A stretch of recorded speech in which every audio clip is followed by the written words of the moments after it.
People have to understand, are you using your device or is your device using you? Can you put it down? Can you turn it off? If you don't read the newspaper, you're uninformed. If you do read it, you're misinformed. So what do you do? That's a great question. What is the long-term effect of too much information? One of the effects is the need to be first, not even to be true anymore. So what a responsibility you all have to tell the truth, not just to be first, but to tell the truth. We live in a society now where it's just first. Who cares? Get it out there. We don't care who it hurts. We don't care who we destroy. We don't care if it's true. Just say it, sell it. My biggest concern is the unfettered access to social media and cell phones, quite frankly, because there's a biology to these things that are as addictive as alcohol, nicotine, and gambling. Right now, a family is out to dinner at a restaurant, not enjoying each other's company, but each staring into the screen of their choice, completely ignoring the family members. And this is mom, dad, and the children all doing the same thing while they continue to eat. They did it the entire meal. Right now, an infant is getting their first iPhone and learning to tap and swipe all while drooling on it.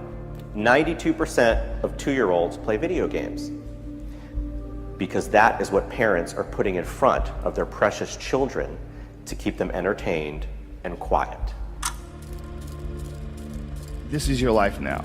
No natural behavior. Everybody's wearing clothes they don't want to wear. Everybody's showing up and doing something they don't want to do. They have no connection to. That's the problem with our society.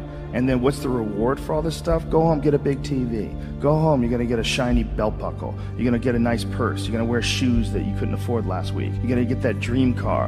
And every week we're chasing down this new object. And every week we're trying to fill this hole in this sad shadow of a life that we've been left with after work.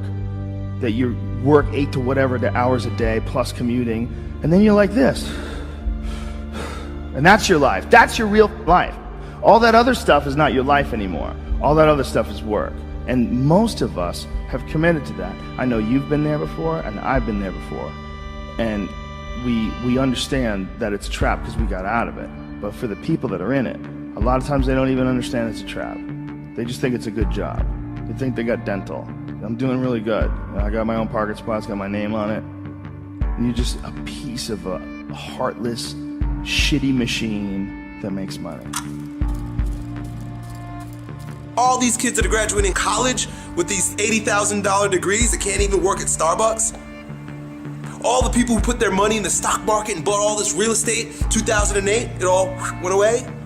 Don't let anybody fool you into believing that there's a guarantee, that there's a safe way.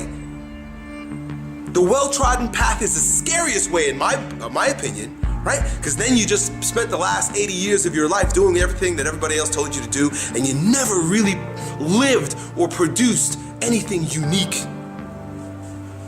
If everybody's going this way, go that way. We now know that many of the major social media companies hire individuals called attention engineers who borrow principles from Las Vegas casino gambling, among other places, to try to make these products as addictive as possible.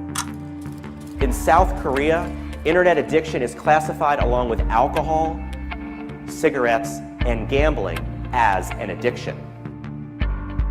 You know, it's about balance. It's not that they're inherently bad, and it's not that texting or social media is inherently bad, but it's when it gets out of balance.